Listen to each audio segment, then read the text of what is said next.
The one we rescued was a little smaller.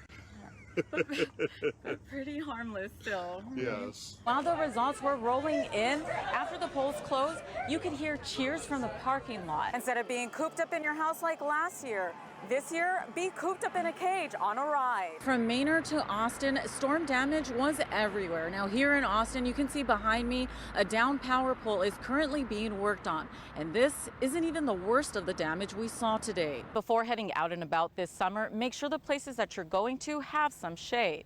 And take an umbrella, just in case. We were here a little before noon and already there was this memorial started for Officer Pastore. When the mall reopened, I went inside and saw what looked like a blood trail. Monica Stenson is the mother of one of the passengers who was on the plane. Today's the first day she actually saw the plane through the roof. Now the sight was an emotional one, to say the least. You would hear from him at least 2 to 3 times a week, but last week, radio silence. We're talking no calls, no emails, Nothing. and no letters. Fortunately, the Texas heat wasn't too bad today, and overall, I gotta say, it was a pretty fantastic 4th of July in Austin. Those two rallies just about intersected. As one was coming to an end, the other one was just beginning, and tensions were high. We've all heard of CPR, but one thing that many haven't heard and is just as vital, especially for pet owners, is pet CPR. Road barriers and this construction excavator are clear signs that construction is beginning and isn't going away anytime soon. Lake Austin was filled with Austinites soaking up the summer sun. Nothing scarier than COVID, but the realm of darkness is sure giving it a run for its money. APA responded to the election results, saying they plan to take immediate action to determine what the city's intentions are regarding Prop 8. Today, I spoke to a mother whose 4-year-old daughter was one of the children on the bus and who had to be airlifted to the hospital. I'll send it over to Fox 11's Kia Murray, who was live at the jet air hangar where the president was supposed to be speaking. She and her husband have trained dogs and several weapons inside their home, but nothing could have prepared her for what she walked into last Thursday morning. Mr. Koenig, anything that you want to say? Why did you lie to investigators?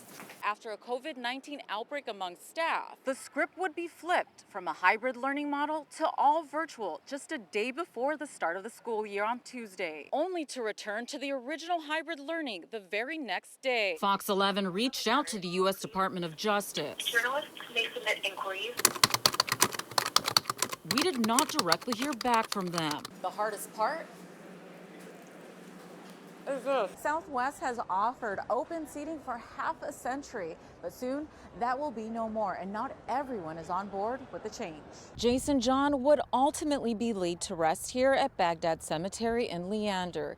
His wake, and where several came to pay their respects, happened at a local church hours before they would say their final goodbyes. I thought I'd put in a little footwork and try to become one with nature too. He walks, that's how God made us, walk on the ball. That's what animals do. Like foxes. Fox walk, they walk on their toes. But then you bring your heel down. First, I know.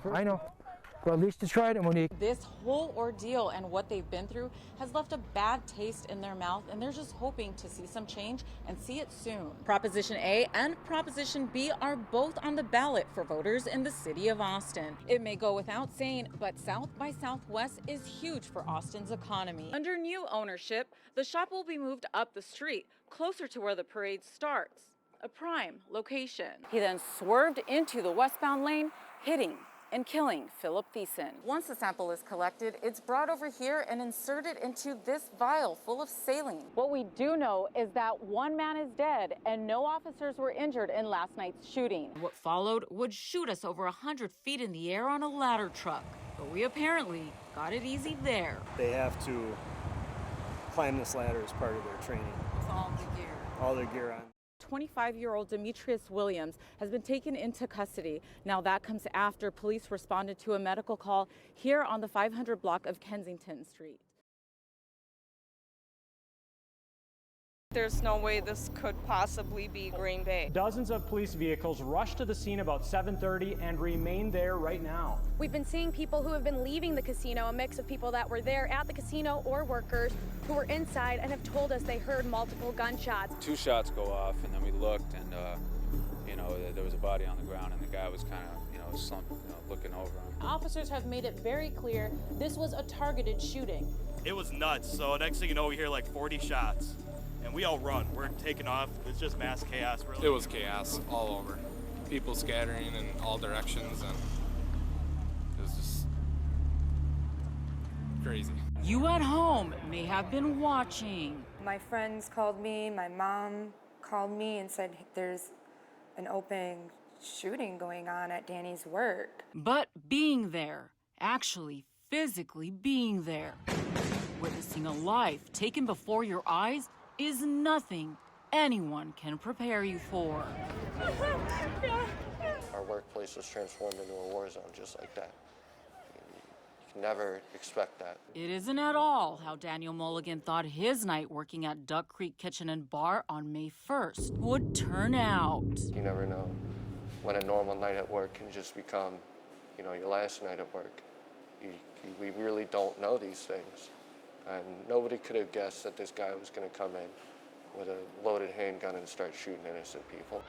62-year-old Bruce Pofall had been fired from the Duck Creek Kitchen and Bar earlier this year. A restraining order was filed against him, but that didn't stop Pofall from once again stepping foot on the premises, firearm in hand, with an intent to kill. It's chaos. People are flipping over tables, jumping over each other, and he started walking towards the kitchen. We believe that it was targeted at least to some of those individuals. It was that night Daniel came face to face with death. Your life really does flash before your eyes. But not before Pofall took the lives of Daniel's closest friends and coworkers, Ian Simpson and Jacob Bartel. It was my best friend and my roommate that he walked up and just shot point blank. Daniel, Ian, and Jacob were all close, but Daniel and Ian had both moved from different states and formed a tight bond almost immediately. All three had a passion for food and worked in the kitchen together, becoming like their own little family. We really were just taking off, you know. Me, Ian, everybody that worked there behind the lines. We were really just starting to tighten up as a crew. Seeing them shot, watching the life slip out of them, ignited something in Daniel. I was right in front of him when he fired the first shots. I saw everything. Something primal, soldier in me just activated. I just watched him commit those atrocities that he did in the restaurant. I was so mad watching him just take my best friend's life in front of me like that, I really didn't care. I wanted to take him down. So I went searching for him. Without hesitation and with only his two hands for protection, Daniel ran down back hallways on the hunt for Pofall. It was his way of keeping his word to Ian. The reason I did what I did is because we made a promise to each other that we have each other's backs. And I know that he was a fighter. And I know that as soon as, if he had his eyes on the guy that did it, he would have done the same thing. Minutes seemed like hours, but Pofall was nowhere to be found, and Daniel decided to join the others who escaped Pofall's wrath in the parking lot. The first person I saw when I went outside was him. As soon as I saw him, I just charged at him, and it was like a pop. He shot me point blank in the face. That shot entered just below Daniel's right eye and alerted police to Pofall's position. After he shot me, I heard all the bullets that the police put into him. I heard the gunshots, and I thought that was him shooting. And there I am laying with a bullet in my face, and I remember there was a SWAT team member taking care of me, telling me I was going to be okay. And I remember frantically asking if that was him shooting. And he was like, no, we got him. We got the SOB. Police shot and killed Pofall. Against all odds, Daniel was still alive. His ex-girlfriend at the time, Jamie Grunwald, who had just survived her own near-death experience after being stabbed at the bar she worked at on Broadway in Green Bay March 15th, didn't know what to think. My boss had called me and she told me it was Danny that was shot. And at the time, everyone was telling me he was shot in the head, which, yeah, pretty much. He was shot in the face through the back of his head. But I had to deal with a lot. I had to call his parents. I had to tell his mom and his dad. That was really hard. I can't imagine how horrifying it was for my parents thinking I was dead. You know, they just got a phone call saying I was shot in the head.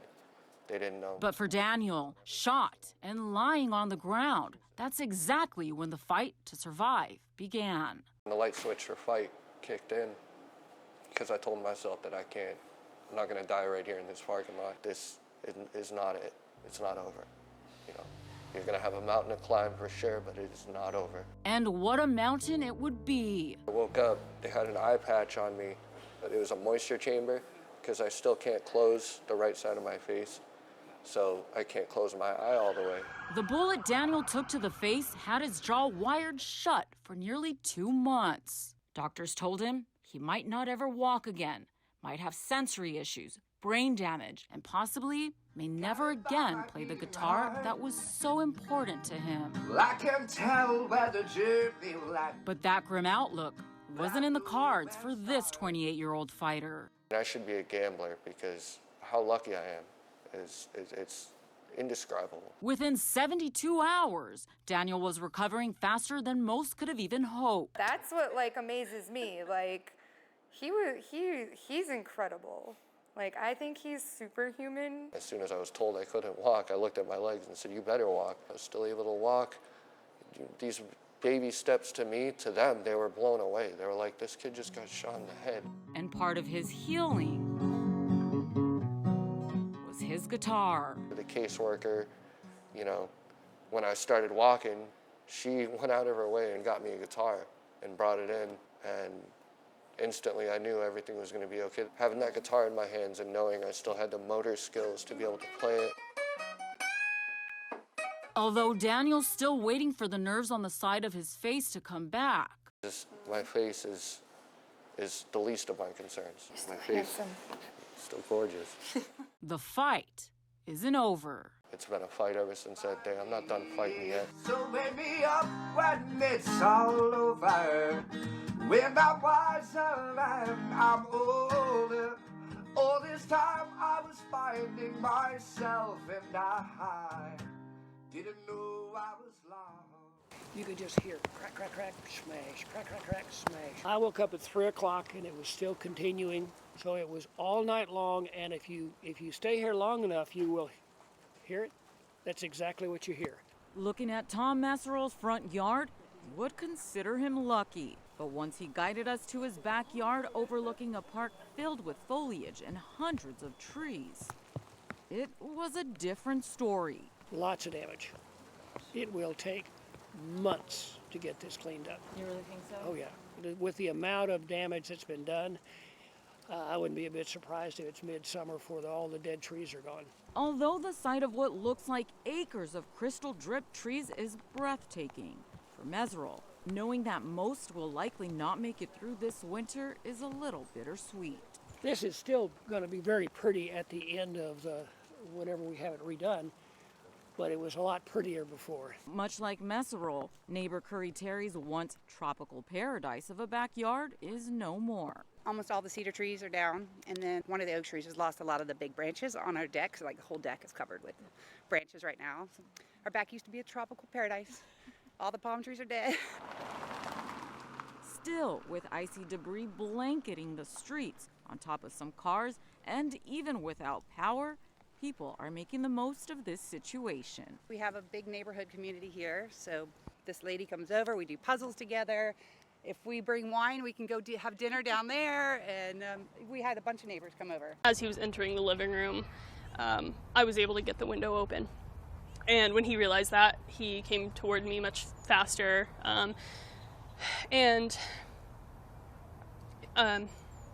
Sorry. It was a normal day for Elena Doge until she walked into her South Austin home from visiting her husband at work. She says her house was turned upside down and her guard dogs were barking and foaming at the mouth.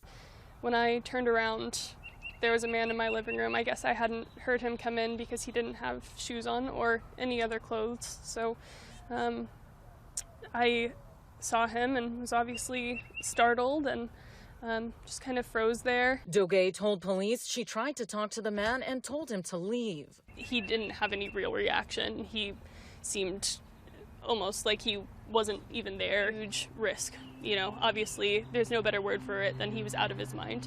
Doge says the man, who police now say is 44-year-old Larry Robinson, was completely naked, holding only a drug pipe and a lighter. When he smoked it, she took that opportunity to call 911, but says that call was disconnected. Robinson was now walking toward Doge when he grabbed a dog crate, according to Austin police. He basically slammed me against the wall with the crate, and it cut my leg. At one point, she says she could hear him kick her other dog as he was walking around the home, making his way to her bedroom where another protective dog was at and where they kept their weapons. Doge says the man cursed at the dog as she assumes the dog tried biting him. Robinson was making his way back to the living room where Doge was at. She was finally able to open a window as Robinson started rushing toward her. I just remember that was like my one moment of panic. That's when she jumped out of the window backward. Doge says it would take several minutes for police to arrive. She told them it was like something out of a horror movie. While she remained calm throughout the whole ordeal, she does tell me this has been traumatizing and could have ended so much worse. Well, I think I may be handling it pretty well. There's a lot under the surface that is going to take some time to repair. She never came back from school. She never made it to school. Yairet Tovar celebrated her 18th birthday less than a month ago and was excited to celebrate another milestone, her high school graduation and all the festivities that come along with it. She was excited for prom. She had asked me to do her makeup for her, and now she's not going to get to go to prom. Yairet's future, her laugh, and constant joking came to an abrupt and tragic end Tuesday morning on State Park Drive, about a mile from her home. She was on her way to school when she collided with another vehicle. I usually go with her, but I was mad at her. We had just argued. I was just apologizing because I feel like it's my fault. I could have been with her. I could have helped her. She wouldn't have been alone. About an hour after Yairet left, the family got a knock on the door no one ever wants to get. I started hitting my head because I thought, like, it's a dream. Like, this isn't real. She had her backpack. She never made it to school. The whole time that we were here, like, eating breakfast, like, my sister was stuck in her car. They told us that they had to get machines to get her out. The Texas Department of Public Safety tells CBS Austin Yairet's car was traveling on the wrong side of the road, colliding head-on with another vehicle. She died at the scene. Yairet's younger sister, in disbelief, had the daunting task of identifying the body. Like, once I walked up to the bag, it's still not her. She's shorter than that. That's not what her body looks like. When my mom walked up, she unzipped the bag. My dad fell to his knees.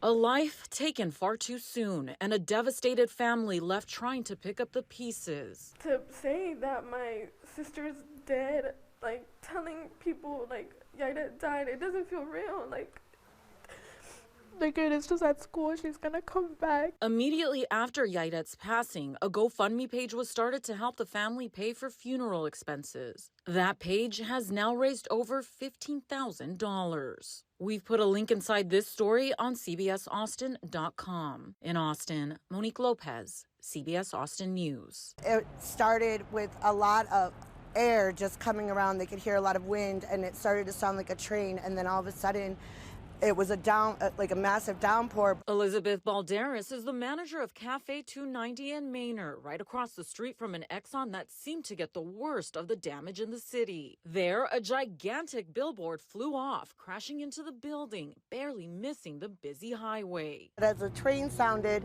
they just saw that whole thing crash into the building, and everything, people were trying to get off the road really fast and go for shelter. And that's not all. The metal holding up a TxDOT sign was completely bent, flipping the sign upside down, and an unoccupied food truck was overturned by the powerful winds.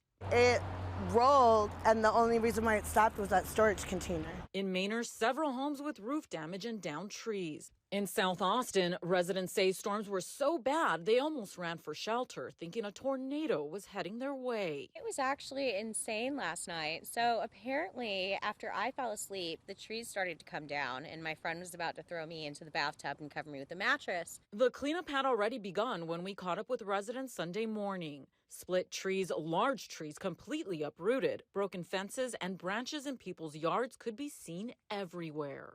Definitely felt like a tornado. It was super loud, looked out the window, felt like we needed to get away from the windows because we didn't know what exactly was going on. And it was so loud when the tree fell.